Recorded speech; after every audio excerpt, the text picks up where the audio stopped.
10, 9, 8, 7, 6, 5, 4, 3, 2, 1, 0. Yo, what's going on, all of our boggies? It is Aaron here. And Darryl. And welcome to our 26th episode. In today's episode, we are going to be going through a book by Timothy Keller called The Freedom of Self Forgetfulness, talking about gospel humility, thinking about ourselves less, how to get out of the vicious cycle of the ego and step into true Christian humility. It's going to be a powerful episode. We were very encouraged by this book, and we hope that you guys are encouraged as well. Enjoy the episode. Yes, sir. Okay. Yes, sir. Okay. Yes, sir. Okay. Yes, sir. Okay. Yo. What's poppin'? It's Aaron and Darryl. You know what I'm saying? And This episode 26 of Your Brain on God. Welcome, all of our boggies out there. Hello. I hope you are living your dreams. Okay, not just dreaming your dreams, living your dreams. That you woke up this morning and you were like, I'm still in a dream. And I hope that dream leads you. I don't know what I'm saying right now. I'm going to be honest with you. I didn't know where I was going, but welcome again to episode 26. We're excited about this one. Real excited about this one. Fun times ahead. Fun times ahead. You might be able to tell if you're watching the video. If not, you can imagine with us. Darryl and I, we got a new setup going on. A little bit nicer. You know what I'm saying? I mean, might need to spice up the backdrop a little bit. But it's better for our posture. Better for our posture. Let's just say we got chairs. Okay, let's just say that. We did. Let's just say we got chairs. We got chairs, guys, and they are comfortable. I don't know how else to put it, you know? They're good. I feel supported. My back feels supported. I'm ready to go. It's longevity. That's what we're saying. Yeah, it's longevity. The couch that we were on was nice and comfy, but it wasn't good for our posture. It wasn't. Not good for I longevity. felt like I was the hunchback or Notre Dame. Is it Notre Dame or I don't know? The hunchback of Notre Dame. Every time that we were podcasting, man, it was causing some back issues. I needed some help. And we got it. Thank you, Target. Thank you, Target, for these beautiful chairs. And we got mic stands that are just way clean. Anyway, we just look good. We look good for this episode. So, check out the YouTube. Make sure you subscribe. Well, today we're going to be talking about something really, really cool. We just got out of our self-awareness series, and we had 3 different episodes. If you haven't listened to those, go check them out. But we also just read a book called The Freedom of Self Forgetfulness, and they are not mutually exclusive or contradictory, I don't think, to each other in any way. But Timothy Keller, a guy named Timothy Keller, wrote a book. It's like a really tiny book. It's 50 pages. Something like that, 44 pages. And small pages. And they're short, big font. Small pages, and it's like, it's a super easy read. I read it in probably 30 minutes. And in that 30 minutes, my soul was so happy. And I just got blessed by it. It's an incredible book about really what it means to look like a humble people of God. And while we were talking about, self-awareness, we talked about becoming more aware of, what's going on inside of you so that you could better understand yourself, so that you can grow, so that you can be better in relationships, so that more things can head into that. We talked about the Johari window, more things heading into that open circle where you and the people around you and God are all in sync with what's going on inside you. And then Timothy Keller throws a kind of like, I wouldn't say a wrench in it, but he comes up and he says, it's almost, I would say, once you realize that stuff, forget about yourself. And I think John Maxwell has a similar quote. Yeah. He's like, find out who you are, and understand your strengths and weaknesses, and then after you do that, forget about yourself. Yeah. And that's what this book is about: the freedom of self Forgetfulness. And so we're going to dive in a little bit about what we think about this book, how it kind of impacted us, and then talk about what Timothy Keller talks about in this book, because I think it's going to be really freeing for all you guys. It was freeing for us. So yeah. The first time I read this book was actually a number of years ago. I feel old when I say that. I read it when I was in college, and it really, really changed my perspective on myself and just the way that I engage with a lot of and kind of navigated through a lot of insecurities, and just it changed my perspective on what it means to be humble, firstly, and also how we can operate and live from that place in confidence and without getting into that place of pride or risking, putting our self-esteem, above everything else. But for the book, he breaks it down to the 3 categories. And I think we're going to kind of talk through those categories a little bit. But the first one is about the ego and our sense of self. He kind of calls it like the natural human state of our ego. And then what that transformed place looks like when we're living from that self-forgetfulness. And then how to actually get there. Right. What does that actually look like to live in that place? Right. But real quick, we were talking about self-awareness, and talking about self-awareness, it can be very easy to become very self-conscious, right? We're thinking about ourselves a lot now, right? So we want to be aware of ourselves, and now we are thinking about ourselves, and we might become more aware of the things that we're good at, the things that we're bad at, and or that becomes like the end goal.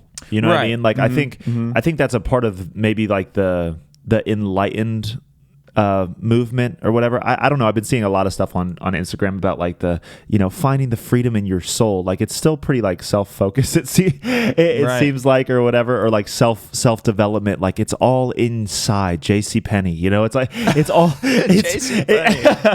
JCPenney helping us all with enlightenment. Yeah. It's all in you, you know what I mean? And you are the universe, and the universe is you, and you have what you need, and you are the source of your reality. And it's like you, and it seems like a little too much, you know what I mean? Which I think self-awareness, if we get stuck there, not stuck there, but if we don't see the purpose of moving from that place, because it's not, the goal isn't self-awareness, right? But I think we talked about it.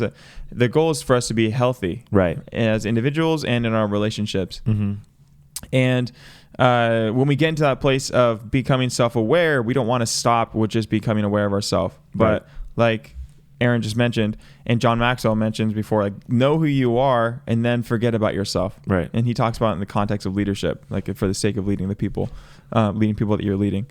So the ego, as Timothy Keller talks about it, is he talks about it being naturally like inflated.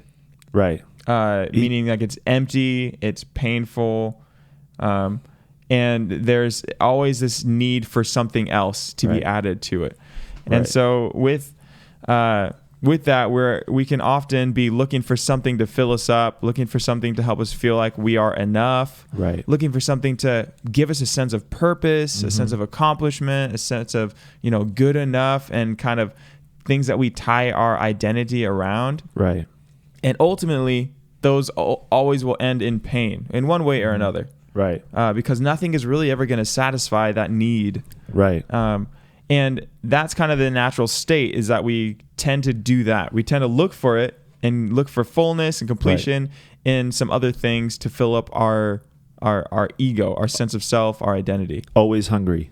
And that's a, you see that all around, is people chasing after something to satisfy, whether that's a relationship or whether that's making a ton of money, having the best career, getting married, having kids, that kind of stuff.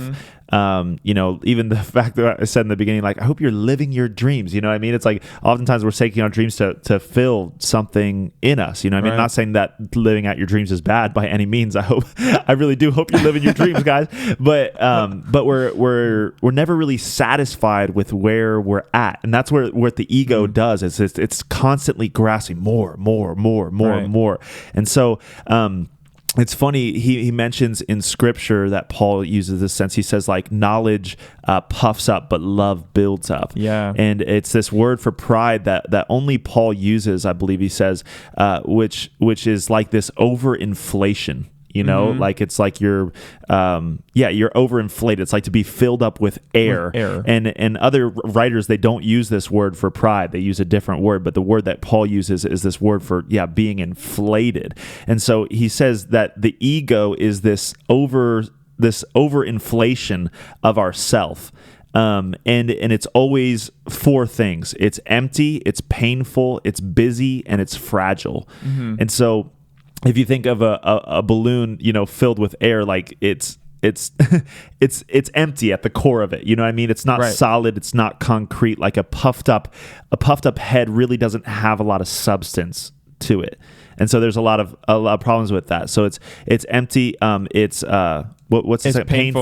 Painful because it's always he says like there's naturally something wrong with the ego. We can feel it inside of our minds just experientially, that feeling of always needing more. Like it's a painful experience. Yeah, he says we talk about our feelings being hurt, and then he says, but our feelings can't be hurt. It's the ego that hurts. Right. My sense of self, my identity. Right. Our feelings are fine. It is my ego that hurts. Your feelings are fine. Okay. It's not about your feelings. It's about your ego. But he's pretty straightforward about it because it is true. You know what I mean? It's like when somebody, I want to say like maybe corrects me or something like that. I know we'll talk about this later in the podcast, but when somebody corrects me and I get like offended by it, it's like my feelings are hurt. It's like, no, your sense of self just got hurt. Right. It's like someone just said something that was contrary to your own sense of self, and like that feels like a dig at who you thought you were. You know what I mean? My ego's like, like, how could you say that to me? It's like, it's why we get those words that come out of our mouths. How could she? And how could he? And he did this. And it's like, really, are your feelings hurt, or, you were relying on them to give you a sense of self, and that was taken away. You know what I mean? So our ego's hurt, not our feelings hurt. So it's painful. Right. And then it's painful. And then the third one is it's busy, which I think is a really good one. It basically meaning that it's never satisfied, and we said that, like your ego is always grasping for more, so it's always busy looking for problems, looking for things going on, looking for ways to fill itself, satisfy itself, get it what it needs. Yeah. Something he mentions is that our ego is busy comparing and boasting. So constantly comparing ourselves to something else or to someone else. Whether, I'm worse or I'm better than this person, or I did this better or I did this worse, or I am worse or I'm better than what I want to be. Constantly comparing. And that all these things kind of build into each other, right? It's like it's busy comparing, and that causes pain, and that makes us feel empty, and ultimately we're empty, so we're busy comparing, trying to be filled with something else. Right. And this ego can be so damaging whenever that's what's driving our focus. Right. And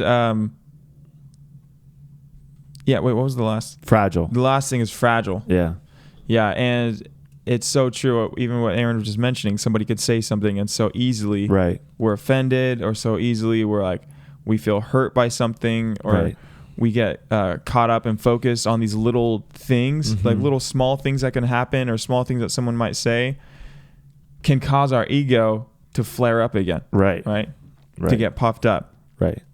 And so it's not really a healthy place to live. If it's empty, it's painful, it's busy, and it's fragile, like living out of your ego, or maybe a term that the Bible would use is your flesh as well. Like living out of that place isn't a strong, healthy place to live out of, because you're always feeling empty.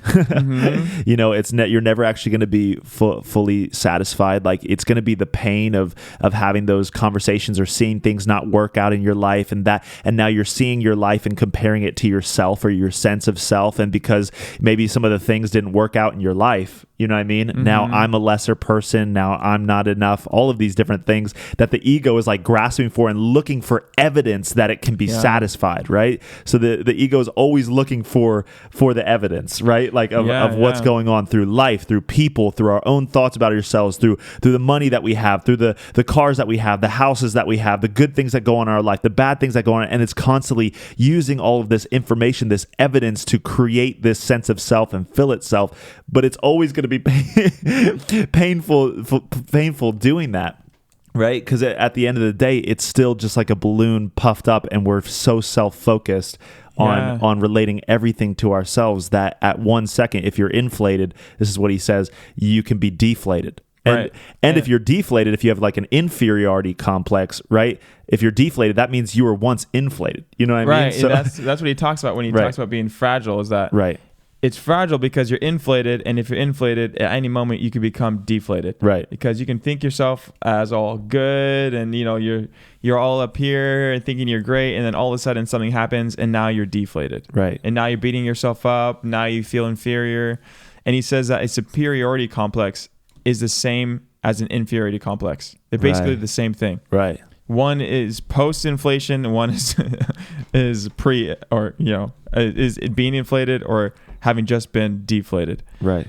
And it's not actually being solid, right? It's not something that is solid, but something that can easily be filled up or popped and deflated. And probably that happens 100 times in a day. You know what I mean? It's like something good happens, like my ego's like, yeah, like now I have it. And then someone kind of like breaks that down. That's like a thing. It's like, you just burst my bubble. You know what I mean? It's like you just said something, or you did something, or something in life happened that totally wrecked me, and now I'm deflated. And so now I'm going to go looking for something to inflate that again. So it's this constant journey of inflation, deflation, inflation, deflation, inflation, deflation. I had a good friend, whenever I was in college, I was responsible for leading basically like a men's ministry thing for the college students, and I was the leader, and then he was on the core team with me, and he was an awesome guy. And something would happen where I would get stuck in my head, and I'd be like, oh man, I'm doing such a bad job, or I shouldn't have done that, should have done this differently, or like, oh, if I do this, then this isn't going to happen.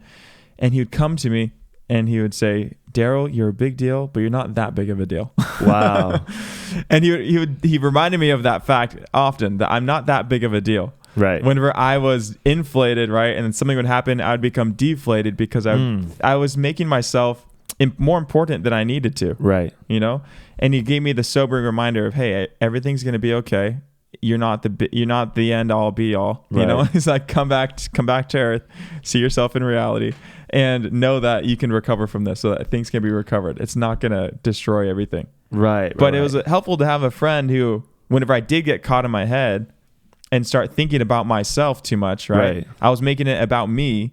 He was reminding me that, hey, it's not all about you. It's still going to work out. Right. Or to think that you're that important. I think there's another verse that Paul says, he's like, don't think of yourselves more important than you actually are. Yes, I think in Philippians. I think it's in Philippians. Yeah, so that's really powerful as well. Like, oh, if I messed up, like I'm going to cause this cataclysmic, like problem in the universe or whatever. It's like, you're not that big. Hey, you're not that big of a deal. Yeah, you're not that big of a deal. Like it was the same thing with, messing up on the worship team or whatever. Yeah, it's feeling like, oh, like I totally did that. It's like, dude, you what? Like, you're fine.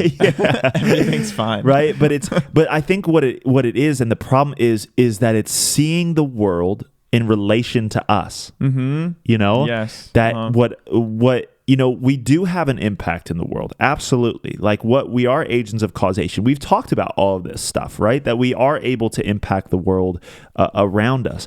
But unhealthily seeing everything in the world in relation to us is constantly going to either inflate or deflate us, just like you were saying. It's like, oh man, I just got deflated. And it's like, bro, what?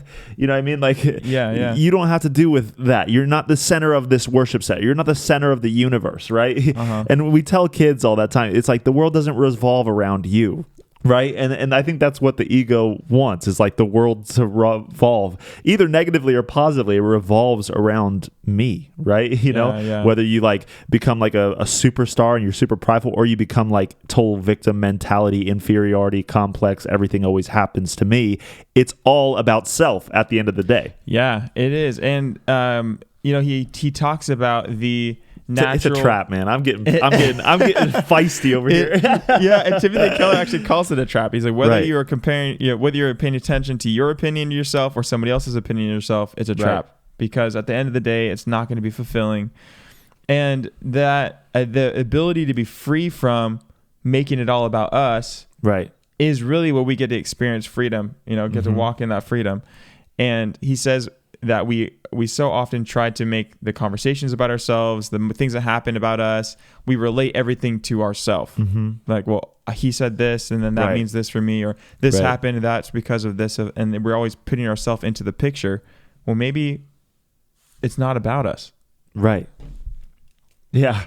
Yeah. And then he goes on after he totally just drops that bomb on you, which is like, for me, it was like, wow, I do not want to live in the ego. Like, as soon as I read Right. that first chapter, it was like, that is not who I want to be. You know what I mean? Because I understand the immense amount of pain that those types of thoughts cause me. Yeah. You know what I mean? Like, and it's so fragile. It's so fleeting. I feel good for a second, and then it's immediately taken away by something else that has happened to me, and I don't want to live there. And a lot of people have this experience, right? They have the experience of, and it's usually in regards to like a low self-esteem. You know what I mean? Where you're thinking about yourself, I'm not good enough. I have insecurity in this area, or especially growing up. I remember going into 6th grade, and it was like the first time I ever started caring about what other people thought about me. Right. And it's totally deflating to keep, to care about what other people think about you. It's exhausting, right? I started living for other people so that they can validate me, so that they could, approve of me. I would dress the same, talk the same, walk the same. Like, in 6th grade, I started cussing, started trying to be like people, right? Because I cared so desperately about what people thought about me. And what I love what Timothy Keller does is that he says oftentimes, any counselor, I love this part so much, any counselor will tell you that you shouldn't care about what other people think about you. Like any counselor you go in, they're like, you don't need to think about what other people think about you. Like other people's opinions don't matter. But then he says that the problem is often what they do in the solution to that problem is say, it only matters what you think about you. Right. And so I'm going to read just a scripture real quick that he uses. It's and before we read the scripture, go ahead. Just real, because we can so easily, that could be the default, is we think, I'm paying too much attention to what other people think about me.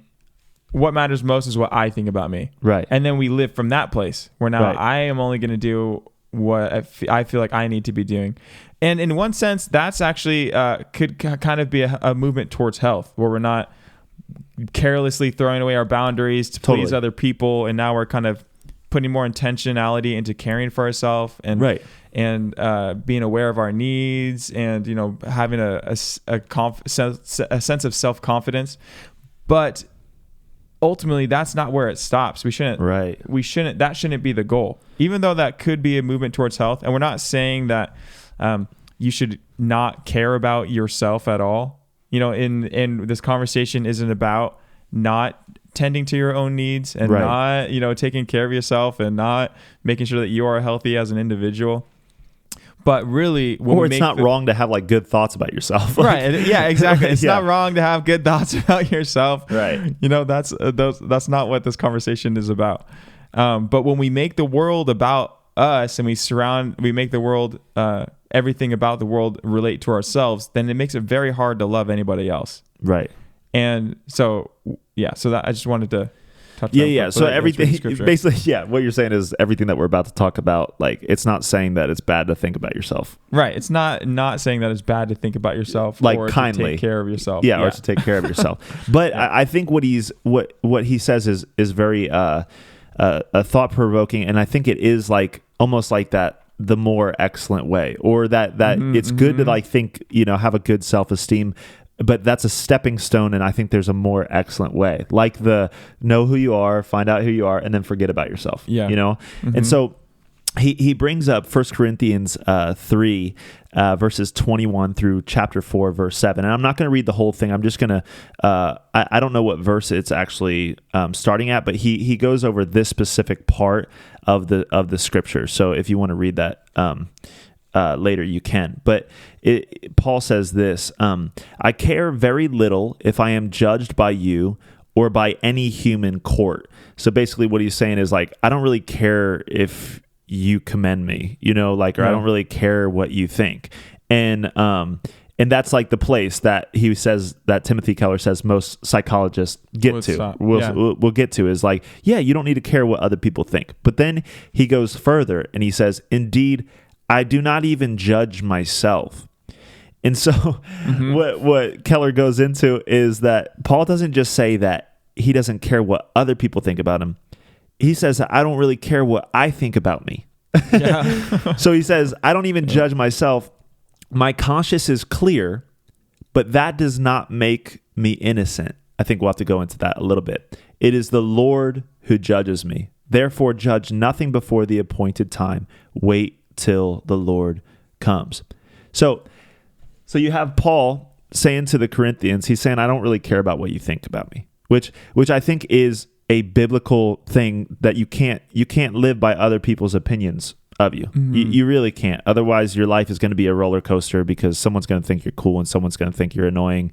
And then it's like, well, who do I listen to? And then you get caught up in a world of trouble. You know what I mean? A world of trouble. And then you really can't do what you're called to do. You know what I mean? Because you're trying to, live your life based on what other people expect of you or whatever, right? So we all can probably agree with that. But this part is what got me in this book. I think it was like the biggest thing is Paul saying, I don't care if you judge me, if I'm judged by you or any human court. Indeed, I do not even judge myself. And so you have Keller goes into this whole thing where Paul is saying, I don't care what you think about me, but I also don't care about what I think about me. Wait. Which and he goes into this and he starts to talk about like the opposite of a low self-esteem, or the cure to a low self-esteem is not a high self-esteem, because both are still self-focused. And it's really in the letting go of self that you actually find freedom from the low self-esteem. Because in low self-esteem or high self-esteem, you're either choosing an inferiority complex or a superiority complex. So he's basically saying, so our often solution to insecurity is pride. Right. Which, I mean, a lot of people talk about this, but is usually one and the same thing. Insecurity and pride. Two sides of the same coin. Two sides of the same coin. Did you want to talk about that? Because you like talking about that. Like pride and insecurity. The same thing. Because I like talking about that. I've just heard you talk about it. I've heard you talk about it a lot. Yeah. I think that, and Timothy Keller, he uses other words, I think, but he basically says that if you're prideful, what we tend to do is find reasons to be insecure.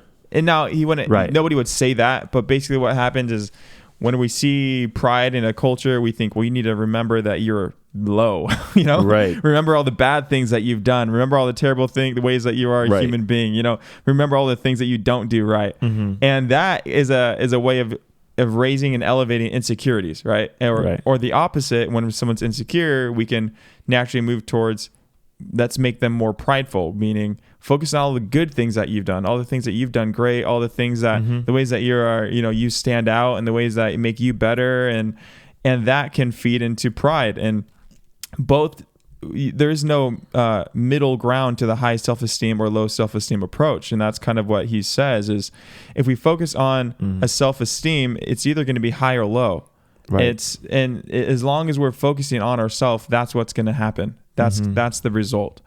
And it's going to lead to hurt or brokenness in one way or another. Right. Because if you're prideful, you're probably just insecure and you're trying to make up for something. Right. And if you're insecure, it's probably because you're prideful and you're hurt, or your pride is being damaged, or you see yourself very lowly, but you're still making it about ourselves. If we really are full of insecurity or full of pride, at the end of the day, we're thinking about ourselves. Right.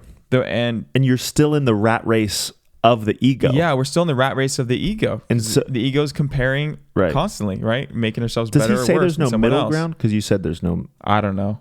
Right. I don't know if he says that. Yeah. I know he talks about getting away from that dynamic, though. Because I think you can kind of go back and forth, right? Where it's like, I'm insecure, so I have to think good things about me. And then when I get too high, I like go back. So you kind of are like wavering in between. Maybe maybe it's not fully going extreme, but you are stuck still. Right. You're still stuck going back and forth, but you're just on that. You're still on the same coin, you know, two sides of the same coin. At the end of the day, that coin is about self. Mm-hmm.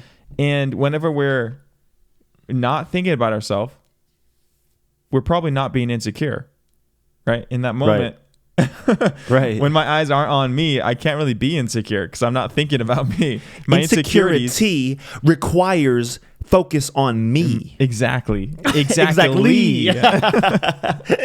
Drink some tea.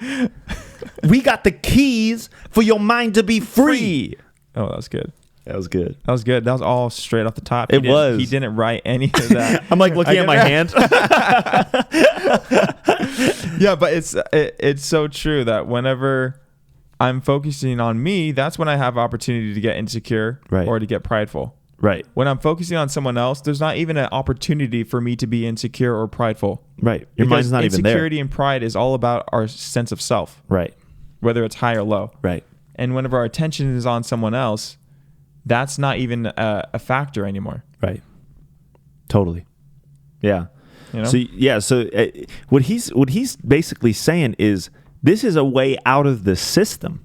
You know what I'm saying? Like this is out of the matrix right here. Yeah. And I love he says it like throughout the book is he says this is something we know nothing about. Because I think what we get ourselves into in just being human beings and embracing like that ego state or whatever, or trying to live it, is that you're constantly just going back and forth, and we've all experienced that. You know what I mean? The back and forth, the highs, the lows, the this, and he's basically saying, listen, we can break the system, you know, by actually getting our minds off of ourselves completely. It's not about what other people think, but it's also not what you think about yourself. Right. He says this. It's on page 27 of this book. I feel like I'm doing a little book study right here. I'm going to read this quote real quick. Oh, no, you're going to read a quote. Go. I got a quote, and then you got a quote too. It's all good. It's all good. I don't know what yours is, but on page 27 it says, boosting our self-esteem by living up to our own standards or someone else's sounds like a great solution, but it does not deliver. It cannot deliver. I cannot live up to my parents' standards, and that makes me feel terrible. I cannot live up to your standards, and that makes me feel terrible. I cannot live up to society's standards, and that makes me feel terrible. I cannot live up to other society's standards, and that makes me feel terrible. Perhaps the solution is to set my own standards, which is often what we try and do. It only matters what I think about. But I cannot keep them either, and that makes me feel terrible. Unless I set incredibly low standards. Are low standards a solution? Not at all. That makes me feel terrible because I realize I am the type of person who has low standards. Trying to boost our self-esteem by trying to live up to our own standards or someone else's is a trap. It is not an answer. It is not an answer. And I'm reading that like, what? Are you kidding me, dude? Like, that is so powerful. It is so powerful. Mm-hmm. And I've never even read that scripture that way. So the scripture that he's taken and he's reading it this way, it's just, it's insane. You know? Yeah. I think this is just a very succinct way of basically saying what he just said. Mm-hmm. So he was talking about what Paul's quote was saying, I don't care how you judge me or any other human court, you know, commit any judgments that get put on me. And I don't even judge myself. The way he puts it is, love it. It says, I don't care what you think, but I don't care what I think. I have a very low opinion of your opinion of me, but I have a very low opinion of my opinion of me. It's like, let's just put our opinions aside for a second, because at the end of the day, that's not going to change the way I see myself. Gosh. It's not going to change the way I see you. Yeah. Right. And then the word that he's talking about that for judge, it means like to justify. Right. Mm-hmm. So like he's like, I'm not justified, which in other words, the way I would put it in the ego sense is I'm not filled up by even what I think about myself, you know? And then he says my conscience is clear. Right. Mm-hmm. But that doesn't make me innocent. In other words, even what I think about myself, if I think I'm doing a good job, my conscience is clear, I'm set, that doesn't necessarily mean that I'm doing everything right. It just means that I'm not focused on myself. Yeah. My conscience is clear. My conscience is clear, not because I'm doing everything right. Right. But because I'm not focused on myself. And because I'm not focused on everything that I'm doing right or wrong, my conscience is clear. You know? Yeah. Which is like, holy crap. But it goes on to say, because it is only the Lord that judges me. And so there is a wall there, or a foundation, like a fixed point. It's like, because if you just say, I don't care what people think about me, and I don't care what I think about me, it's like, well, where do I go then? You know? Mm-hmm. And Paul says this, he says, I'm justified by the Lord and by the Lord only. It's the Lord who judges me. It is the Lord who judges me. Same word, justifies me, I think. I don't know if he goes into that, but you know what I mean? It's the Lord who judges me. Like, the Lord has the final say on who I am, and he's already decided who I am. So it's like, I don't need to think about myself because I'm already set.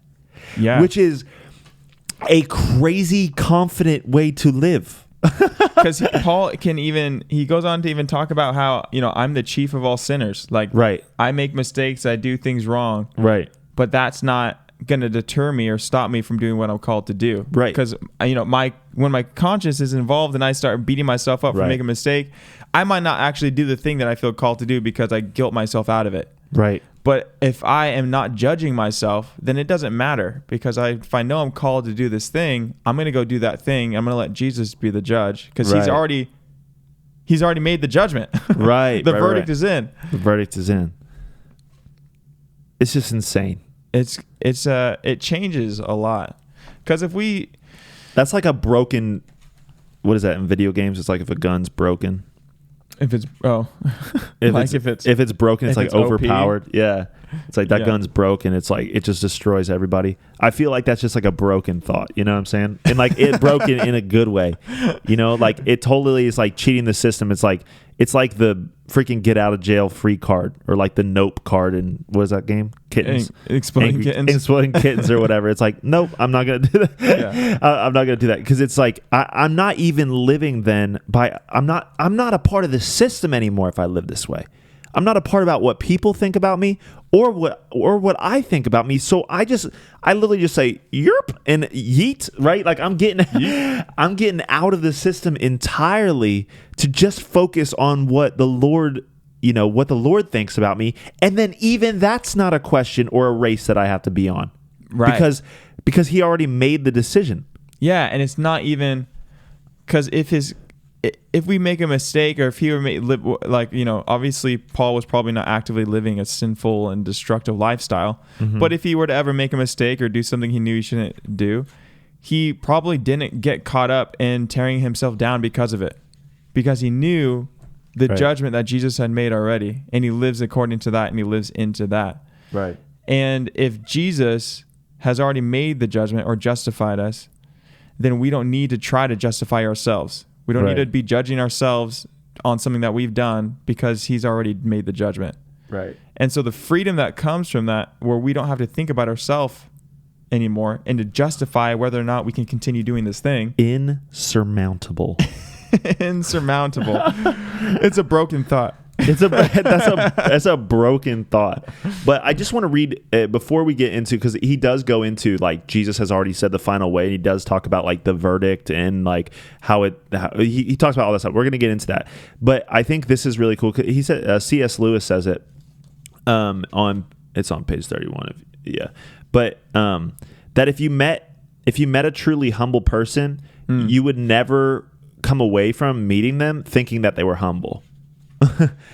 He says they wouldn't always be telling us that they were a nobody, because a person who keeps saying they're a nobody is actually a self-obsessed person. So in other words, like an insecure person who's always saying like, I don't have it together. I don't, you know what I mean? It sounds like maybe good, but it's not, kind of like this false humility statement, because that's not actually humility. Humility is not thinking like down on yourself, you know what I mean? Or like constantly putting yourself low, you know, because actually that's still a part of the system of the ego, and you're still focused on self. Yeah. So they wouldn't say they're a nobody, because that's a self-obsessed person. The thing we would remember from meeting a truly, and this is the words he used, gospel humble person, is how much they seem to be totally interested in us. So the focus gets off of self, because we don't need to justify ourselves or judge ourselves anymore. We're not judged by people. We're not judged by ourselves. So then we actually get to see the person in front of us and focus on them. You know what I'm saying? And then at that point, all that's left is to love them. Because, he says, the essence of gospel humility is not thinking more of myself or thinking less of myself. So you get off the pendulum swing. Right? Like, yep. I'm not trying to get high self-esteem. I'm not trying to get low self-esteem. I'm not thinking more of myself or less of myself. It's not thinking more of myself or thinking less of myself. It is thinking of myself less. And I think that's probably like a climax of the book right there, you know, of that is the essence of humility. It's getting out of the system, not focusing on, I have to think positively about myself or I have to think negatively about myself. It's just thinking about yourself less. Yeah. You know, because at that point, it's like, I'm not going to be built up by how good I was thinking about myself one day or how bad I was thinking about myself one day, because I'm not judging myself. I'm not even looking at myself. It's like the judgment has already been made.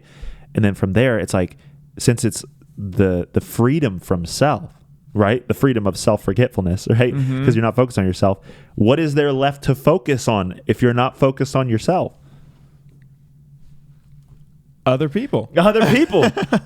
Right? So the you know, and God, you know, and God, and just not ourselves. Just like it's freedom. What? Yes, and there's he calls it rest. He says there's blessed rest that only self-forgetfulness brings. Yeah, because we stop thinking about ourselves so much. We stop comparing ourselves to situations and to things and relating things and things people said or whatever to ourselves. We stop taking things as personally because it's not attached to our identity. Right. And there's this freedom and this rest that can come. Because now I'm not busy judging, right? The busyness of the ego, comparing constantly and judging constantly. And there's this rest that we can enter into. It's so good. So good. And peaceful. Yeah. Not thinking less of ourselves, but thinking of ourselves less. Yeah. There's a thought that came to my mind that has left the building. Gotta love those. I'm gonna put on glasses. Okay. Because I just feel so cool from what we're talking about right now. God, I just feel like the sun of God is shining down, and I need to put on sunglasses to hold myself together. It really is a beautiful thing. Did you find did it come back into the building? Your thought? No, it's okay. Okay, let's go into the verdict. Let's go into the verdict thing. Yeah. And then hopefully your thought comes back in the building. But so the last section that he talks about is mainly about what he calls the courtroom. About like, you know, when you naturally when we think about like judging yourself or being judged by other people, or judging ourselves, right? We think of a judge being in a courtroom, you know, and he talks about that every time we step back into that place of ego, we're stepping back into the courtroom, you know, we're stepping back into being judged by other people's opinions or by what we think about ourselves. And so we're entering back into trying to receive approval or like a good verdict either from other people or from ourselves. So that could look like, you know, having a good job or finally getting that good job. It's like, that's the verdict right there. I got the verdict. I'm a good person. And then 3 months down the line, you lose that job or whatever. You get laid off because, you know, whatever happens, right? And then it's like a different verdict comes. And so what happens is we start to live our lives based on different verdicts that we're getting from different people's opinions or from our life situations and circumstances from ourselves. And so we're constantly judging ourselves, but based on how we're doing or how people are doing or what they're saying about us, we constantly have a different verdict. Right. So what he says is that the verdict is in. that Jesus accomplished something that we could never accomplish on the cross. He is forever like our advocate as far as saying the verdict is this: you're innocent. Yeah. Like, you're good. You're set. You're my kid. You're a child. And so the verdict is already in about who you are. And because the verdict is already in, that gives us a surety and a safety, a certainty that we don't need to step back into the rat race of the ego anymore or try and find the verdict from other things. This is a hard thing to do. And that is all. He talks about the tendency to put ourselves back into the courtroom. Right. You know, and he uses that language, which I think is very helpful as a practical way, as a practical, maybe not practical, but kind of like a tool to realize that anytime we come back to judging ourselves or looking for a judgment on ourselves, whether it's from ourselves or somebody else, we're putting ourselves back into the courtroom. Right. When the verdict was already in, the court's been dismissed, but we keep putting ourselves back on trial. Right. Right. And Jesus isn't doing that. Right. God's not asking you, hey, come back on trial and need to reassess this situation. Right. But we put ourselves back into the courtroom. I might have changed my mind. Yeah. Right. But every day we put ourselves in the courtroom, right? When we're making those kinds of judgments. Mm-hmm. But I love what he says. Paul says that he has found this secret. The trial is over for him.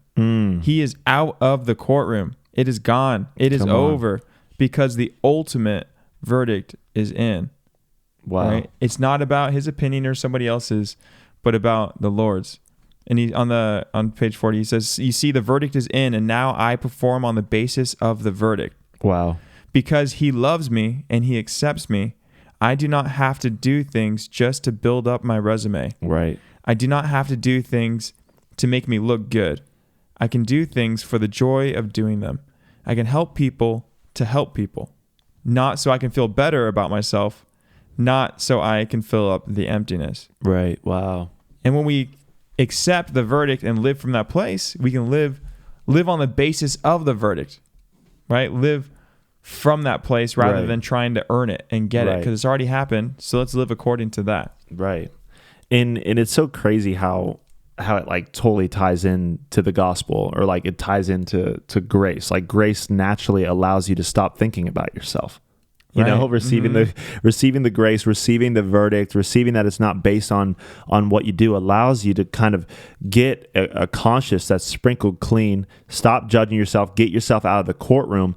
And because you're out of the courtroom, right, that is what actually empowers you to love people better, you know, or to live the life that you've actually feel called to live, or that God has called you to live. It sets us into a sense of freedom, because now my focus is on other people, and because it's on other people, I have, you know, kind of clarity as to what I should be doing, or what my calling is, what I can step into to help other people, to love on other people, to be the person that God's called me to be. It's huge. Yeah, and that gives us the opportunity. Once we stop focusing on ourselves, we have the opportunity to focus on the person in front of us. Right. And to receive criticism openly. You know, we're fine with being criticized. Something he talks about is that, you know, a truly gospel humble person doesn't take criticism harshly.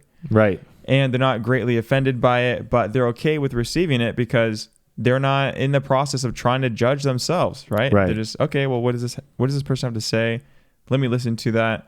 Is this something I need to apply to my life? Yes, no. Okay, let's keep moving on. Even if it's coming from the wrong motive. You know what I mean? Like, someone could criticize you or give you feedback or something like that, and it could come from the completely wrong motive. The only reason we get mad at that is because of our ego. You know what I mean? Like, we start to get mad. It's like, this person, who are they to say anything? Like, they're like this low, and they're not even above me, and they're actually working for me, and they're giving me feedback. How dare they? Right? It's like, wow, that sounds like that sounds like a problem. That sounds like it's all about you. You know what I mean? So, but what if, and he actually says it, he's like, sounds idealistic, yeah, sure. He's like, but this is actually the life that God has called us to. You know what I mean? Where we can actually hear criticism from somebody who doesn't even have maybe our best interest in mind, you know what I mean? And then just actually, because we're not focused on ourselves, we actually can weigh the criticism correctly.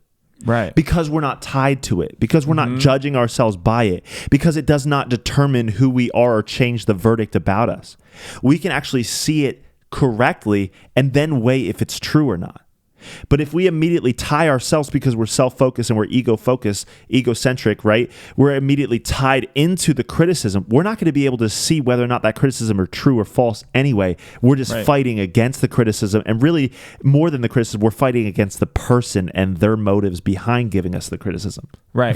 At that point, we don't even care what they said. Right, exactly. We're not even thinking about what they said, but just the fact that they said something that we didn't like to hear. Exactly. And that it came from them. Right. And that it came from them, because if it came from somebody else, maybe we would have listened to it differently. Right. Yeah. Right. So it totally frees us up. And what can actually being able to hear criticism without judgment on yourself and being out of the courtroom doom stir up growth? You know what I mean? Yeah. Actual growth, right? Actually being able to see things correctly, being able to see people correctly. Have healthy conversations. Have healthy conversations, actually look past the heart of what somebody is, you know what I mean, what somebody's just speaking to you, and it helps in like a relationship dynamic. It helps out communication. Why? Because I'm not tied to what you're saying anymore. Because actually my focus is on you and making sure that you're taken care of and loving you. And again, Darryl talked about it, it's not about becoming a doormat. Right. You know what I mean? In fact, I would say if we actually get a healthy view on this and actually let go of ourselves, we're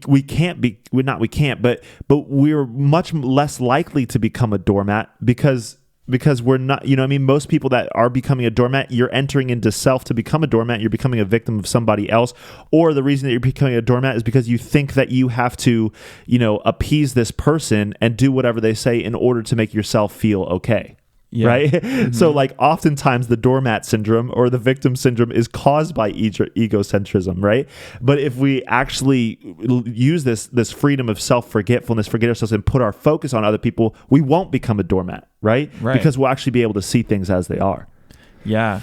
And because if we are truly actually living from the verdict, we'll know that we are loved and we are precious, that we are valuable. Right? Because that's the verdict that was given to us. Right. And if you know that you're loved, you won't settle for like some demeaning, you know what I mean, irresponsible, gross kind of quote unquote love, you know? Yeah. Yeah. Some oppressive type of love, you know? Right. Yeah, totally. Yeah. I love the way that he ends the book. And he talks about, you know, when we go into, every time we go into this place where we're sucked back into the courtroom, we have to relive the gospel on the spot and ask ourselves what we are doing in the courtroom. We should not be there. The court is adjourned. Like Paul, we can say, I don't care what you think. I don't even care what I think. I only care about what the Lord thinks. And he has said this. The Lord has said this. Or you are my loved child in whom I am well pleased. Ooh. Right? And that's the verdict that's spoken. Ooh. And to live out of that place, right? There's no condemnation for those who are in Christ Jesus. Yeah. Yeah. Boom. Boom. That's huge. That's huge. Because I think that is why we are never satisfied, you know, is like the constant looking for that verdict, you know, to be true. What is true about me? I'm looking for this, like, what is true about me? And you either go to like the high place of like, I'm the best or I'm the worst, or you have like the nihilistic approach as well, which I don't think we talked about, you know, which is like, there is no meaning to me. And that's often how people get there. Right. I would say in like the new age camp, like there is no meaning to me. I'm just like one with the birds and the stars and the, you know what I mean? We're all one cosmic gelatin. You know what I mean? But there's like a nihilistic thing of like there is no meaning to me, and so therefore I can forget myself. Like I've seen that happen as well. Right. But this is like the best of both worlds. This is Hannah Montana gospel right now.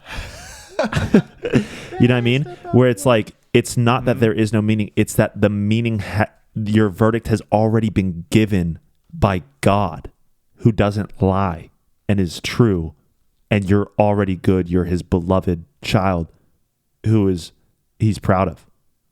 So it's like, holy moly. It's like, then I don't have to live by what I think. I don't have to live by what people think. And I don't have to just be like, whatever, I don't care about life anyway, so that I can get away from the pain, you know what I mean, of myself. I get to have the best of both worlds. You know what I mean? Like I get to be validated, but by the only one whose validation actually matters and is actually set in stone forever. You know? Yeah. That's huge. That's good. Boom. Amen to that. Amen to that. Dude, I hope you were encouraged because my pants are off right now. They're not. He's actually not wearing pants. He's not been wearing pants this whole time. Yeah. I was just because I got so excited that I took them off. And I felt like I had to go back to the garden just talking about that, Darryl. That was a good conversation. Thank you, Timothy Keller. Thanks, Timothy Keller. Thanks for the amazing book. Check it out. The Freedom of Self Forgetfulness, the path to true Christian joy. It says, forgetting about yourself, not putting yourself in the courtroom. And then anytime you do this week, find yourself in that courtroom. What do they think? Or, what do I think I'm this way? Step out of the courtroom and realize that you're in the courtroom. You know what I mean? Realize like, just put myself on trial again, but the verdict's already in. Jesus already said a better word over me. So yeah, that's it. Boggies out there, man. Boggies. Follow us. Continue to watch. Tell your friends. We love you guys. Make sure to follow us on Instagram, TikTok, YouTube. Subscribe on YouTube as well as iTunes and Spotify podcasts. Just follow us on all of the resources. You know what I'm saying? We want to build this thing out and get people more your brain on God. We want to adopt more boggies into the family. So anyone who would you think would be a good boggy? Who would be a good boggy in the family? Just let us know. We'll adopt them right in. All right. Well, we love you guys, and we'll see you. We'll see you in a couple weeks on Your Brain on God. Later.